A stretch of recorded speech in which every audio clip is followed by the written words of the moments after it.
I'm Amanda, 35 years old. And what should have been a celebration of 10 years of marriage turned into the night that changed everything. Sitting across from Andrew at La Maison, surrounded by candlelight and champagne, I watched him fidget with his wedding band. When he finally looked up and said, "I'm leaving you for Stephanie," my sister's name hanging in the air between us, I felt strangely calm. Little did he know what I had discovered just 24 hours earlier. A secret that would turn his smug confession into the biggest mistake of his life. Before I tell you what happened next, let me know where you're watching from and subscribe if you haven't already. Trust me, you'll want to hear what came after his announcement. Andrew and I first locked eyes at my college roommate Jessica's wedding 12 years ago. I was a bridesmaid. He was the groom's architecture school buddy. When our hands touched as we reached for the same appetizer, it felt like one of those movie moments where the background blurs and time slows down. He had these intense blue eyes that crinkled at the corners when he laughed, and a quiet confidence that drew me in immediately. We danced until the venue closed, and he asked for my number as we waited for our respective Ubers outside. Our romance was a whirlwind that swept me off my feet. Within 6 months, he had proposed during a weekend trip to Napa Valley, getting down on one knee in a vineyard at sunset. I was 23, he was 26, and we were certain we had found our forever person. Looking back now, I realize how young we were, how full of optimism and naive trust. We bought our first home in the suburbs of Boston 2 years into our marriage, a charming colonial with a wraparound porch and enough bedrooms for the family we planned to have. I threw myself into decorating while juggling my marketing career, and Andrew's architecture firm began taking on bigger projects. We hosted dinner parties where friends commented on how perfect we seemed together. I believed it too. My sister Stephanie was 3 years younger than me, and had always lived somewhat in my shadow. Growing up, I was the responsible one with good grades and clear goals, while Stephanie struggled to find her path. She bounced between college majors before settling on graphic design, and her romantic relationships never seemed to last longer than a few months. I tried not to notice the way her eyes would linger on our home when she visited, or how she would touch the expensive gifts Andrew gave me with a hint of envy. Despite this undercurrent, Stephanie was a fixture in our lives. She joined us for Sunday dinners at our parents' house, spent holidays at our home when she was between apartments, and was always included in our vacation plans. Andrew was kind to her, often offering career advice or helping her move. I was proud of how well they got along. My husband and my sister building a genuine friendship. Andrew's career took off in our 5th year of marriage when he designed an award-winning sustainable office building in downtown Boston. I supported him through the long nights and stressful deadlines, bringing dinner to his office and listening to his ideas even when I barely understood the technical aspects. When he won the Regional Architectural Award, I organized a surprise party and invited everyone who mattered in his life. He called me his secret weapon in his acceptance speech. My own career wasn't standing still either. I worked my way up from marketing coordinator to director at a healthcare technology company, navigating the male-dominated tech world with determination. Andrew came to every company holiday party, bragged about my accomplishments to his colleagues, and seemed genuinely proud when I was featured in a local business magazine. We were equals, or so I thought, supporting each other's ambitions while building our life together. The cracks began to show when we started trying for a baby 2 years ago. Month after month of disappointment wore on us both. I tracked ovulation cycles, underwent fertility tests, and cried when each period arrived. Andrew was supportive at first, holding me through the disappointments and researching options. But as time passed, he began to withdraw emotionally. The topic of children became fraught with tension, and he started suggesting we take a break from trying. Stephanie was one of my few confidants during this struggle. She listened to my fears about never becoming a mother, brought me care packages during particularly difficult months, and never pressured me with insensitive questions about our family planning. In hindsight, I should have noticed when her weekly check-ins became more sporadic, or when she began declining our sister lunch dates with vague excuses about work deadlines.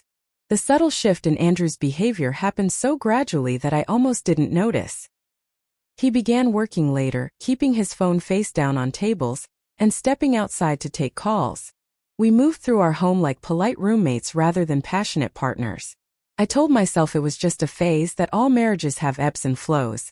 I suggested weekend getaways to reconnect, initiated date nights, and tried to recreate the spark we once had. Andrew would participate half-heartedly, checking his watch or finding reasons to cut our evenings short. When I brought up couples therapy, he dismissed it as unnecessary, assuring me that he was just stressed about a major project. I wanted to believe him. I needed to believe him. So I ignored the warning signs and focused on planning our 10th anniversary, convinced that a milestone celebration would remind us both of what we had built together. I reserved a table at La Maison, the French restaurant where we'd had our first anniversary dinner, and bought a custom watch with our wedding date engraved on the back. I was determined to fight for us, never imagining that the battle was already lost. The first real alarm bell rang when Andrew missed my father's 70th birthday party 2 months ago. He had never missed a family event before, but suddenly claimed an emergency client meeting couldn't be rescheduled. I arrived alone to concerned looks from my parents and an oddly flustered Stephanie, who left the celebration early with a migraine.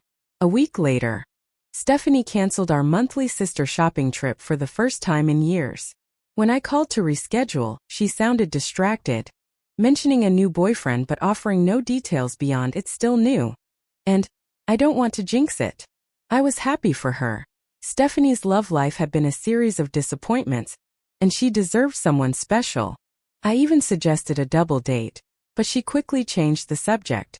More concerning was Andrew's growing detachment at home, saying I would be bored and that he'd be home late.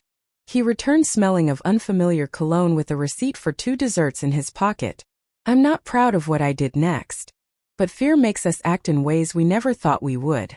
I checked his credit card statement online and found charges for a jewelry store and a hotel downtown, neither of which he had mentioned.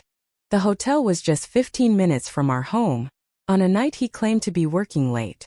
My stomach twisted into knots, but I still wasn't ready to confront him without concrete evidence. I told myself there could be innocent explanations, perhaps a surprise anniversary gift, a room booked for visiting clients. The alternative was too painful to consider. The affair had been going on for 4 months, beginning right around the time Stephanie started canceling our plans. There were references to meeting at his office after hours, at the hotel I had discovered on his statement, even at our house when I traveled for work. They discussed how to break the news to me, with Andrew insisting on waiting until after our anniversary dinner because it would look better than canceling it. I ran to the bathroom and vomited until there was nothing left but bitter bile. Then I sat on the cold tile floor, shaking as my mind raced through memories, reinterpreting every interaction between my husband and sister through this new, horrifying lens. But as the initial shock began to subside, I noticed something else in Andrew's emails, messages that had nothing to do with Stephanie, communications with an offshore account in the Cayman Islands, references to client deposits being relocated, spreadsheets with dual columns showing reported versus actual project costs. Through my tears, I spent hours downloading and forwarding evidence to my personal email, taking screenshots, and documenting everything I found. Then I carefully returned the laptop to exactly where he had left it, and erased all signs of my discovery from the browser history. That night, when Andrew came home, I greeted him with a kiss on the cheek and asked about his day as if nothing had changed. He seemed relieved by my cheerfulness, even suggesting we open a bottle of wine. I declined, claiming I needed to be fresh for our special dinner tomorrow. I barely slept that night, rehearsing what I would say and how I would act. By morning, my shock had crystallized into something harder and colder. I contacted a divorce attorney who agreed to a same-day consultation during my lunch break. I called Andrew's firm anonymously, asking to speak with their compliance officer about a sensitive matter, and was given an email address for secure communications.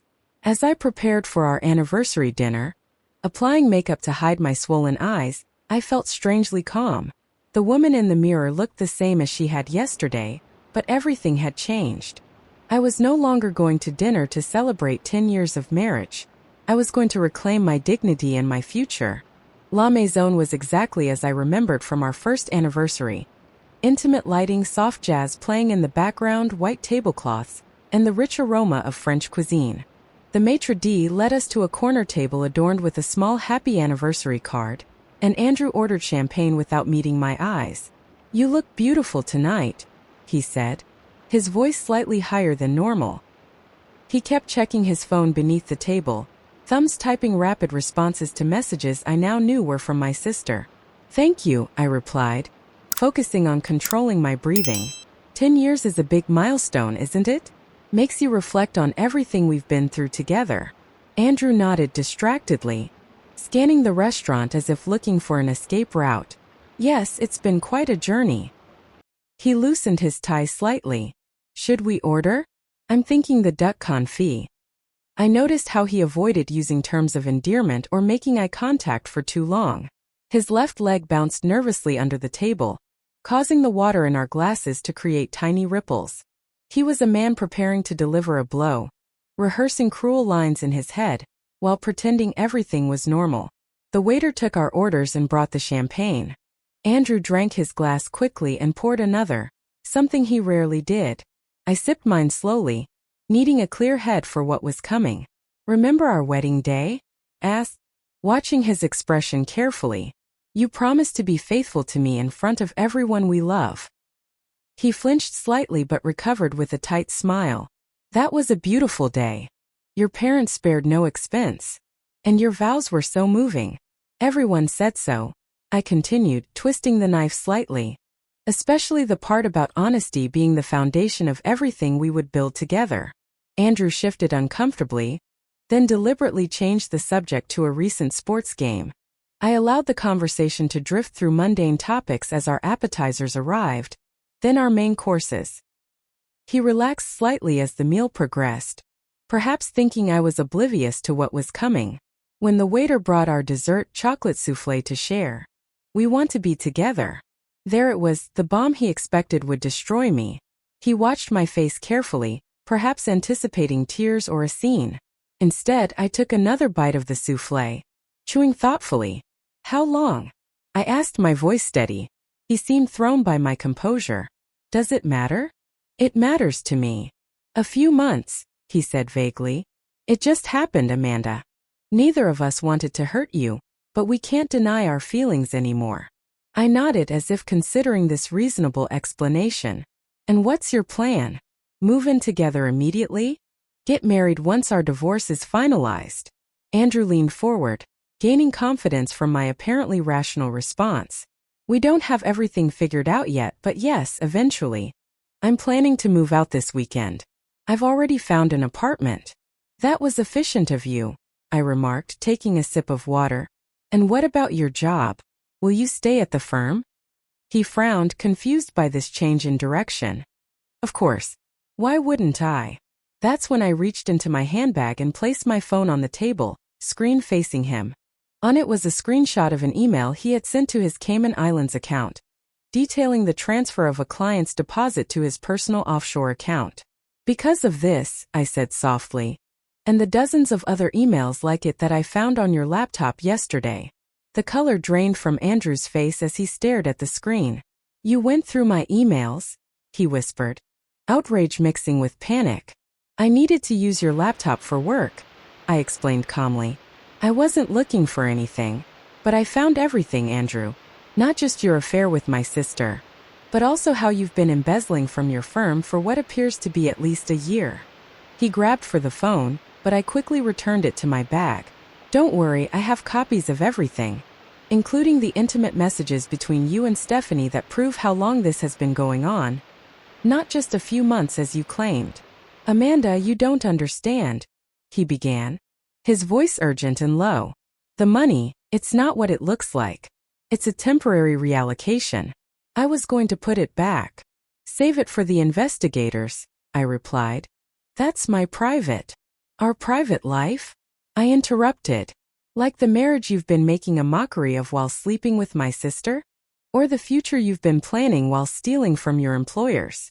He slumped back in his chair, the full impact of his situation finally hitting him.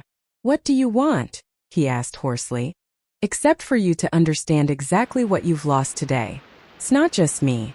It's your reputation, your career, possibly even your freedom." I stood up and placed $300 bills on the table. "Dinner's on me. Consider it my parting gift." As I turned to leave, he grabbed my wrist. Wait, we can work this out. I'll break things off with Stephanie. We can go to counseling. I gently removed his hand. You know what the saddest part is? If you had just asked for a divorce like a decent human being, I would never have looked at your emails. You could have had your freedom and kept your secrets. But you and Stephanie just had to twist the knife, didn't you? I walked out of La Maison with my head high, leaving Andrew staring after me, his perfect exit strategy in ruins. Driving away from the restaurant, I finally allowed the tears to flow freely. Not for the loss of Andrew, that grief would come later, but from the overwhelming stress of maintaining my composure through his betrayal. I pulled into a shopping center parking lot and took several deep breaths, knowing I needed to be clear-headed for what came next. The financial fraud I had discovered went far beyond a few misallocated client deposits. Andrew had been systematically embezzling from his architecture firm for over 14 months, coinciding with his promotion to managing partner for commercial projects. His new position gave him direct access to client funds meant for material purchases and contractor payments. Then transfer portions to shell companies he had created as vendors. These fake vendors would then move the money to his offshore account in the Cayman Islands. He had stolen nearly $870,000 using this method, funds from the very projects that had earned him accolades in the architecture community. Even more disturbing were his plans for this money. In emails to his personal financial advisor, which he had unwisely sent from his work account, Andrew outlined his strategy to use these funds to purchase a vacation property in Costa Rica. A property he had been virtual touring with Stephanie. They had been planning their new life together using stolen money, while I focused on trying to save our marriage. The evidence had been overwhelming and meticulously documented in his own words. When I contacted his firm's legal department, I spoke with Eleanor Winters, their chief compliance officer. I never mentioned being Andrew's wife. I called my parents. It was nearly 10 p.m., but I knew they would still be awake watching their favorite late-night shows. I needed to reach them before Andrew or Stephanie could spin their version of events. Amanda? Is everything okay? My mother's voice was immediately concerned. Parents always know when something's wrong, even when you try to hide it. No, Mom, it's not, I said, my voice cracking slightly. I need to come over. There's something important I have to tell you and Dad in person. Of course, honey. We'll be waiting. 20 minutes later, I sat at their kitchen table, the same place where we had gathered for family dinners countless times. My father made coffee while my mother held my hand, their faces etched with worry as I explained what had happened. Andrew and Stephanie have been having an affair, I said, the words still feeling surreal as they left my mouth. He told me tonight at our anniversary dinner that he's leaving me for her. My mother gasped, her free hand flying to her mouth. My father's coffee mug froze halfway to his lips. That can't be right, my mother whispered. There must be some mistake. There's no mistake, I replied, pulling out my phone to show them some of the messages I had screenshot. None too explicit, but clear enough to remove any doubt. It's been going on for months. Behind all our backs. My father's face darkened with anger. I'll call him right now. Both of them. I placed my hand on his arm. There's more, Dad. Something even worse. I explained about the embezzlement, showing them some of the financial documents. My God, my father murmured. He had worked in banking for 40 years before retiring. But this level of betrayal went beyond anything I could have imagined from my own sister. I need to call her, I said, steeling myself for the conversation. I stepped onto my parents' back porch for privacy and dialed Stephanie's number. She answered on the second ring. Amanda? Did you get my text? Is everything okay? The fake concern in her voice made me nauseated. No, Stephanie, everything is not okay. Andrew told me about your affair tonight. There was a moment of silence then. He told you? Tonight? Her voice held surprise but not denial. Yes, at our anniversary dinner. Classy timing, don't you think? Amanda, we never meant for this to happen. It just. Save it. I cut her off. I already know how long it's been going on. I saw the emails. You went through his emails? Now there was indignation in her voice, as if I were the one who had crossed a line. That's what you're concerned about? My invasion of privacy? Not the fact that you've been sleeping with my husband behind my back for months.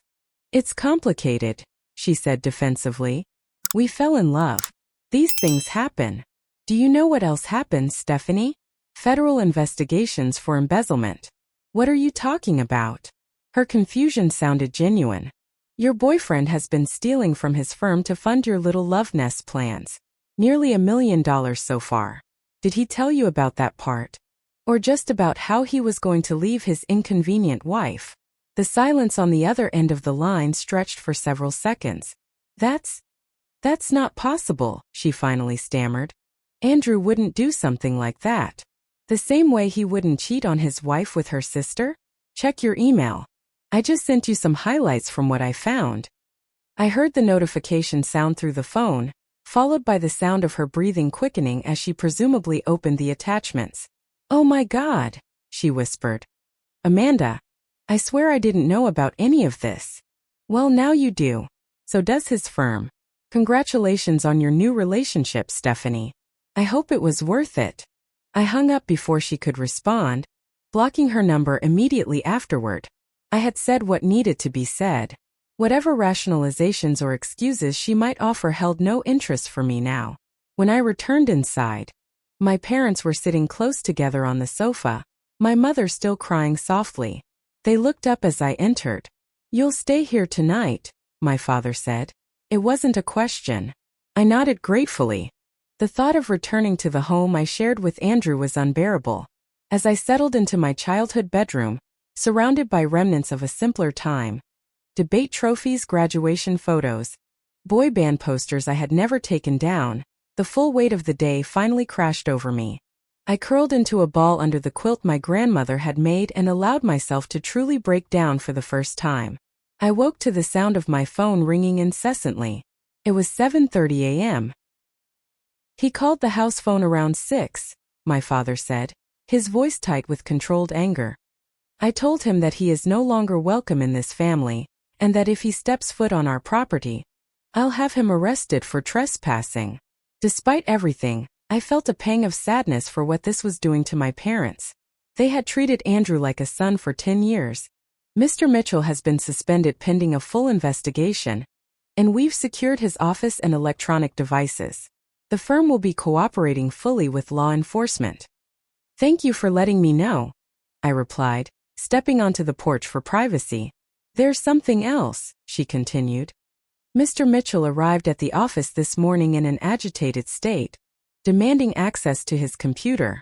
When security refused, he became disruptive. The police were called.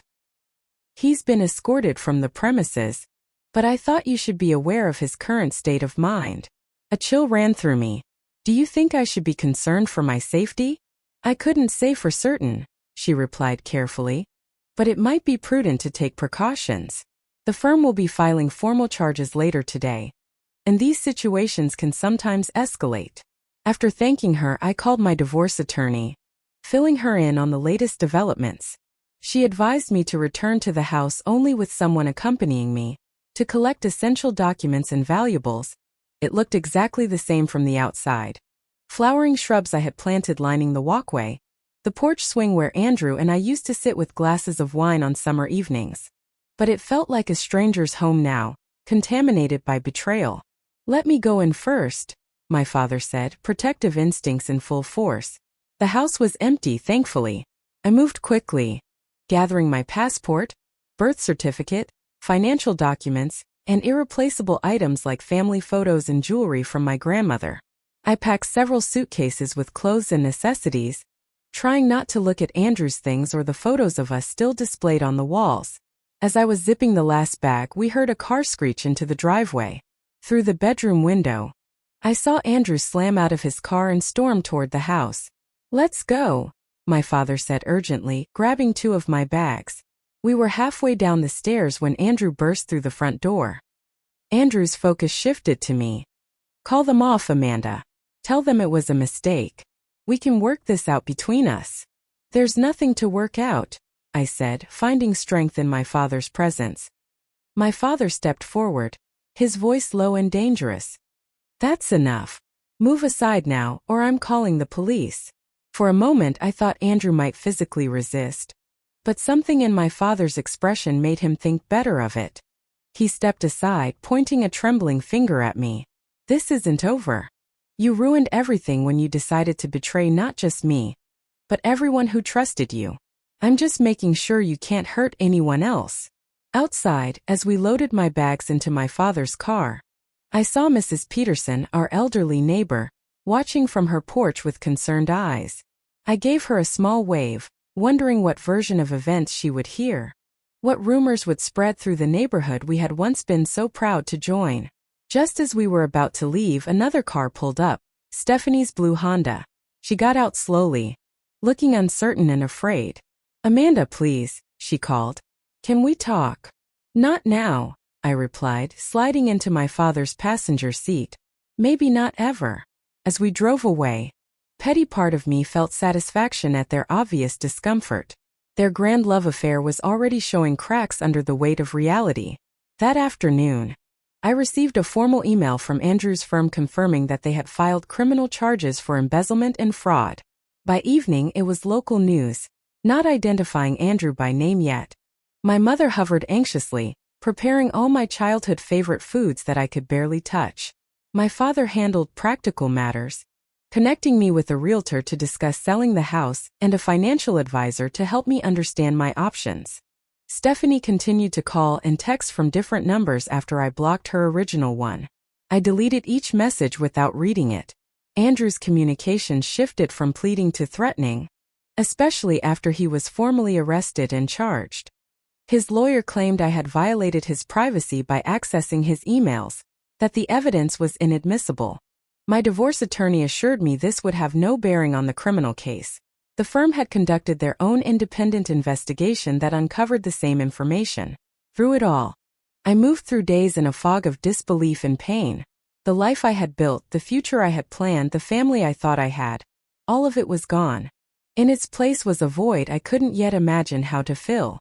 3 weeks after the anniversary dinner, I found myself sitting across from my divorce attorney, finalizing the paperwork to begin proceedings.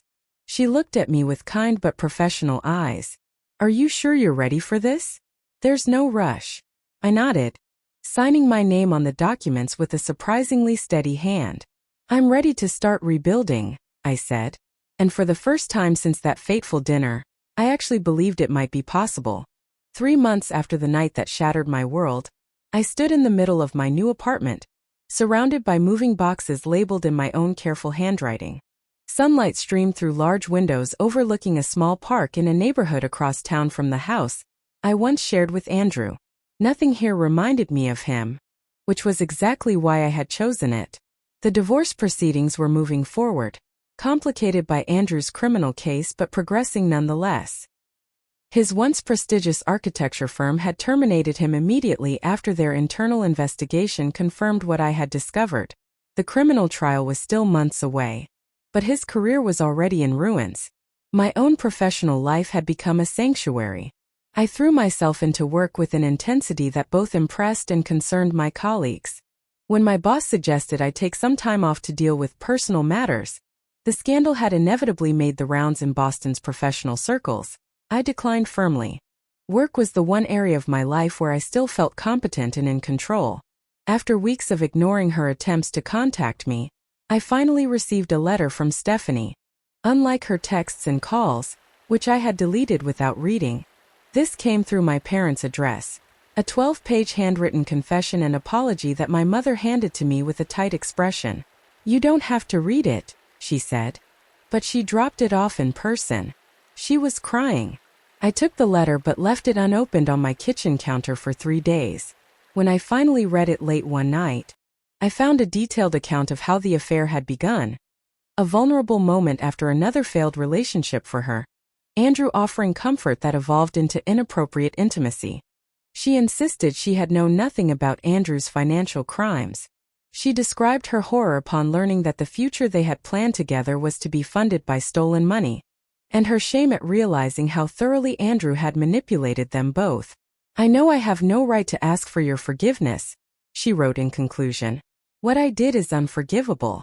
Betrayal by those closest to us challenges our fundamental understanding of the world. she explained during one particularly difficult session. It's not just the relationship you're mourning, but also your sense of what was real. She was right. Beyond the hurt and anger, what haunted me most was doubt. Had any of it been real? Had Andrew ever truly loved me? Had Stephanie's sisterly support over the years been genuine, or had she always resented me? These questions kept me awake at night, analyzing memories and searching for clues I might have missed. Dr. Rivera encouraged me to focus on rebuilding my sense of self outside of these relationships. I joined a hiking group that met on weekends, forcing myself to socialize even when I would rather have stayed home alone. I took a pottery class, finding unexpected solace in the tactile process of creating something from nothing. I reconnected with college friends I had lost touch with, many of whom rallied around me with surprising loyalty. 4 months after the separation, I met my parents for dinner at a neutral restaurant, our new tradition to maintain family connections without the pressure of home environments. To my shock, they arrived with Stephanie. "Don't be angry," my mother said quickly, seeing my expression. "We thought it was time for you girls to talk in person. Just once. Then you can decide what happens next." I nearly walked out but stopped myself. This ambush was manipulative, but I recognized the desperation behind it. My parents were suffering too, torn between their 2 daughters, wanting desperately to repair their broken family. We sat through an excruciating meal, making stilted conversation about safe topics: the weather, my father's garden, a cousin's new baby. After dessert, my mother and father excused themselves to say hello to friends at another table, their transparent attempt to give us privacy almost comical in its obviousness.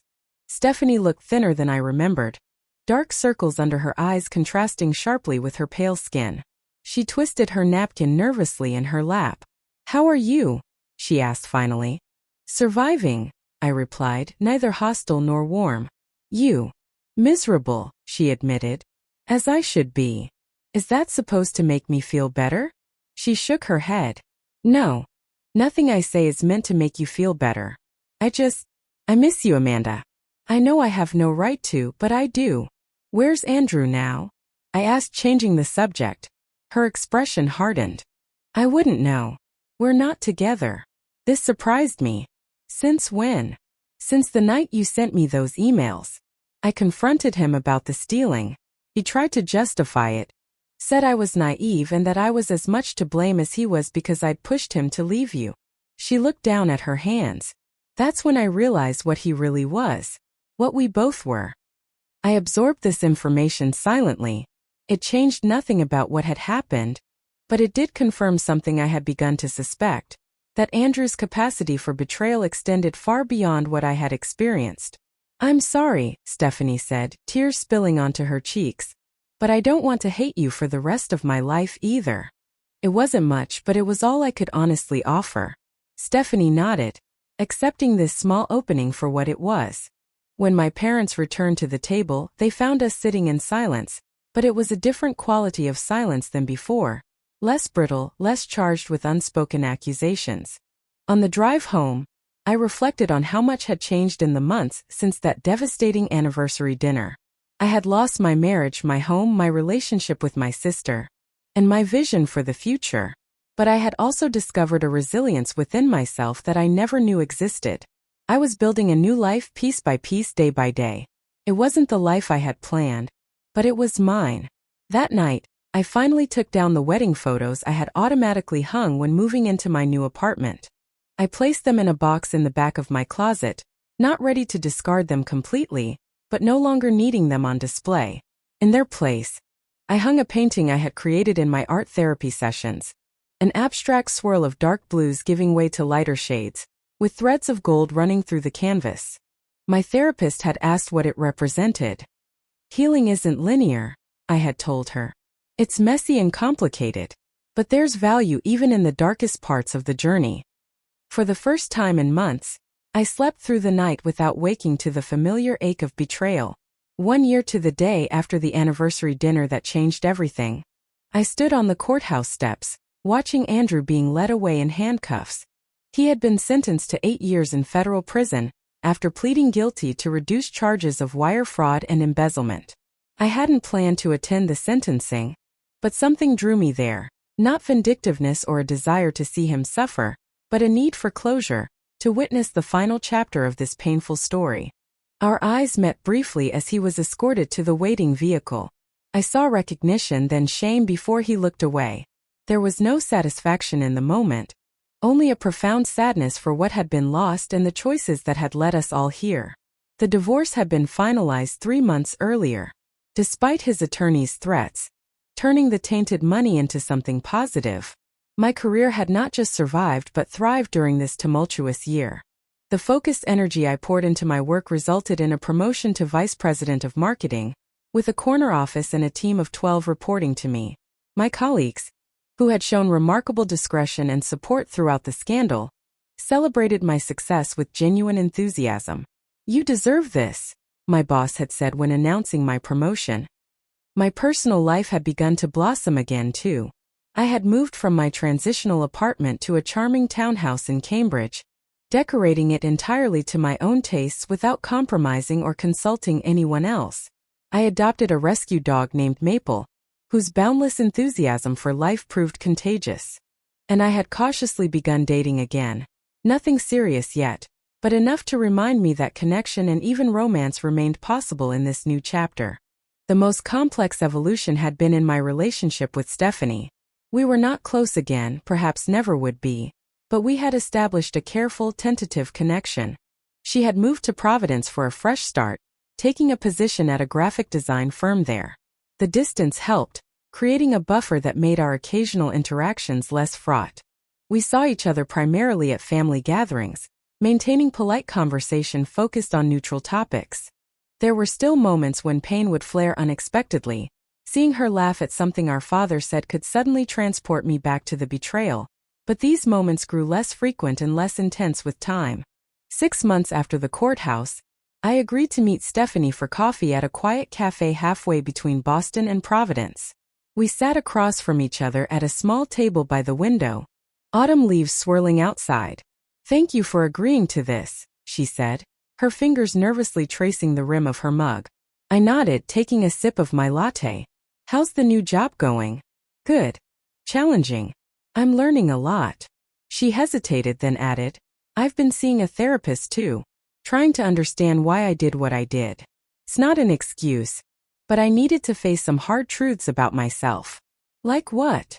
I asked, genuinely curious despite myself. "Like how I've always defined myself in relation to you, as the less successful sister, the one who couldn't quite measure up.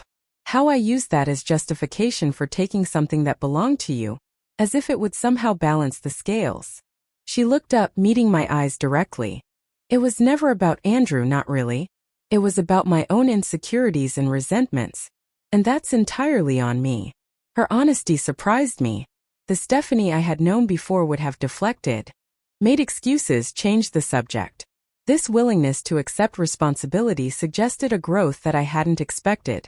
"I appreciate you telling me that," I said carefully. "It doesn't change what happened, but it helps to understand it better." She nodded, blinking back tears. "I know we can never go back to how things were, but do you think someday we might find a way to be in each other's lives again? Really be in each other's lives, not just tolerating each other at Christmas?" I considered the question, taking my time. "I don't know what the future holds, Stephanie. I'm still healing. But I do know that holding on to anger hurts me more than it hurts you, and I'm tired of hurting."